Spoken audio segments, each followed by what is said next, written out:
Hey, good morning, everyone. It is Wednesday. I am Pastor John, and we want to quickly connect with you and just say not only good morning, good afternoon, good evening, whenever you watch this, but just asking the question, hey, how are you doing? How are you doing? You know, we've been focusing on fresh fruit. Not the kind of fruit you eat, but the kind of fruit that, in fact, is to be filled in our lives, right? The fruit of the Holy Spirit. And today is no different. So let me just share with you again from Scripture. It says, if you want to be led by the Spirit, you're not under the law. Now, the works of the flesh are obvious. Then he gives this list of sins: sexual immorality, impurity, sensuality, idolatry, sorcery, enmity, strife, jealousy, fits of anger, rivalries, dissension, division, envy, drunkenness, orgies, and all of these. He says, I warn you, as I warned you before, that if you live like this, you will not inherit the kingdom of God. But then he says, but the fruit, that's singular, right? The works of the flesh were plural, but the fruit, in other words, something that is in your life of the Holy Spirit, is love, joy, peace, patience, kindness. And today our focus is goodness. Goodness. What is goodness? How do you get more of it? Am I good? What does it mean to have this goodness in our lives? We know it stems from a good God whom we worship even now. Let's do that.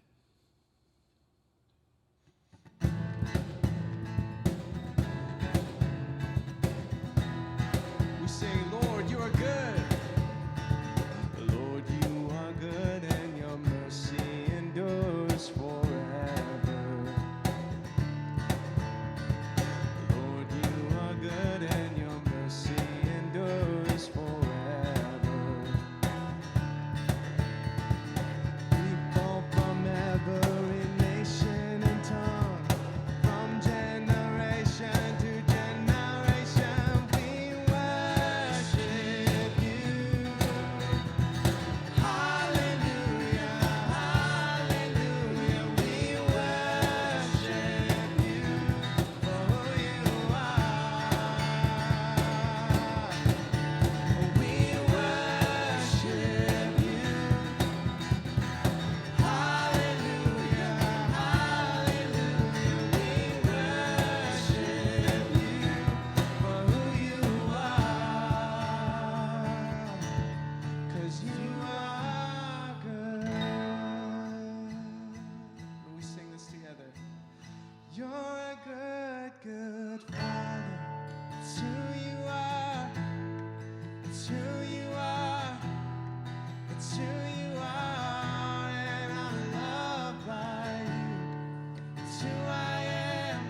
So, Father, we declare that this day that you are good.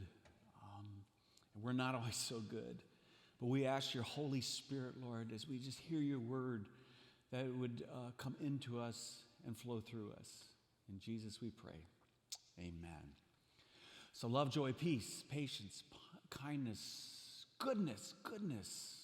What is good? You know, it's really quite an elusive word, and maybe we don't understand it like we think we might understand it, especially in a biblical way, because we tend to throw out the term in society with a lot of other words like, oh my goodness, thank goodness, for goodness sakes. Oh man, that's a bowl full of goodness. I mean, goodness. What is this goodness, right?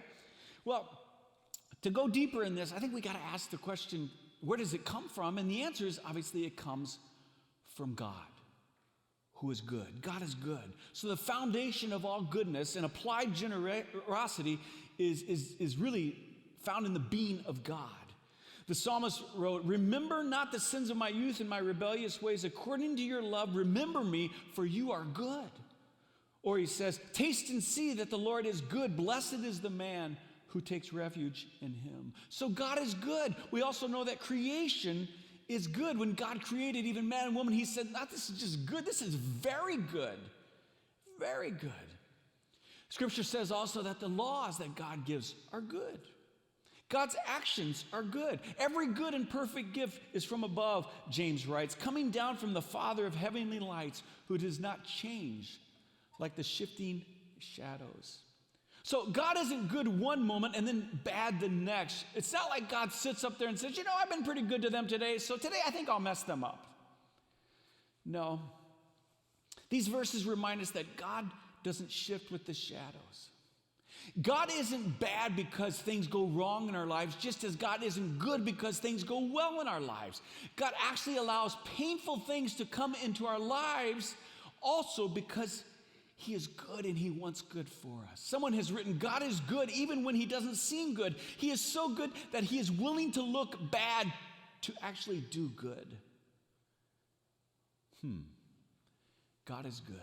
His creation is good. God's actions are good. His will is also good. We read in Romans 12 that we're not to conform any longer to the pattern of this world, to be transformed by the renewing of our minds, so that you will be able to test and approve what God's will is, his good, pleasing, and perfect will. So God's will for you and me is a good and perfect thing.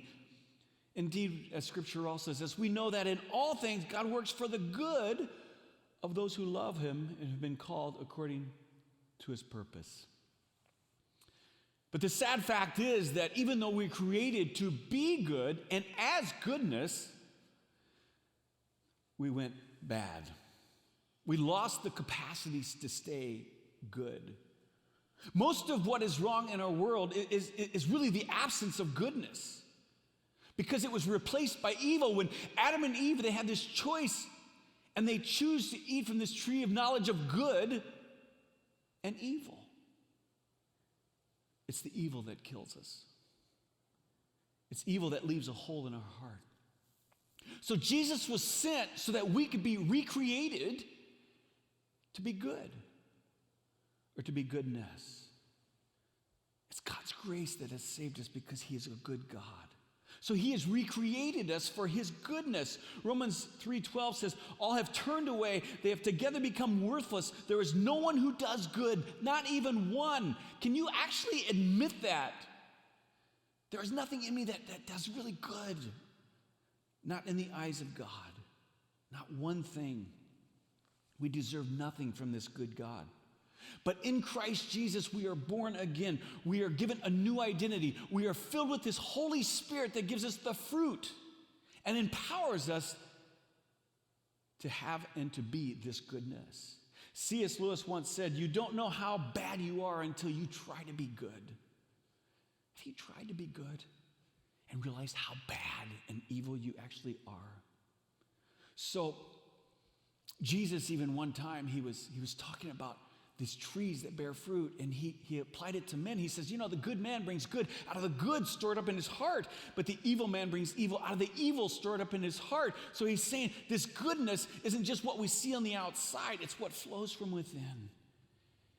And Scripture says, for it is God who works in you to will and to act according to his good purposes. Listen, during this pandemic, I don't know about you, but we have had so many opportunities for goodness. And you can choose to follow God in his goodness, or you can follow rebellion and badness. We have these choices. Besides that, some of us are struggling without a doubt with anxiety and fear and worry.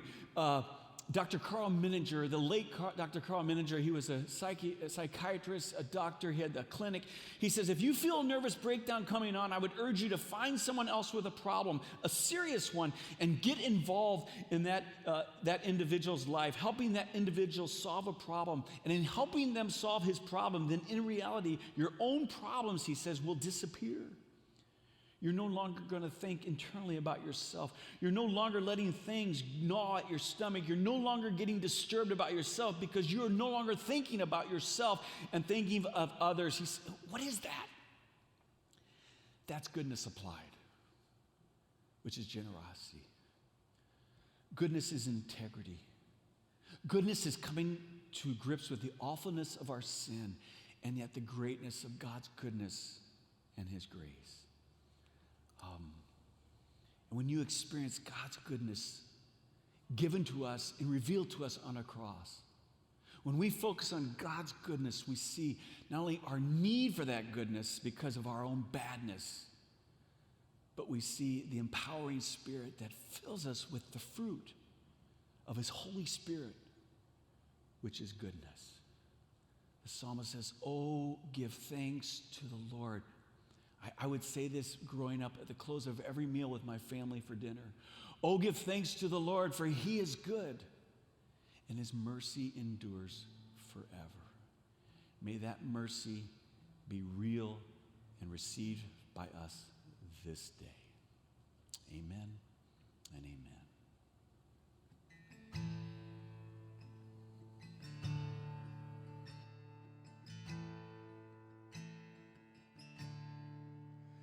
You're a good, good Father. It's who you are. It's who you are. It's who you are. And I'm loved by you. It's who I am. It's who I am. It's who I am. You're a good, good Father. It's who you are. It's who you are. It's who you are.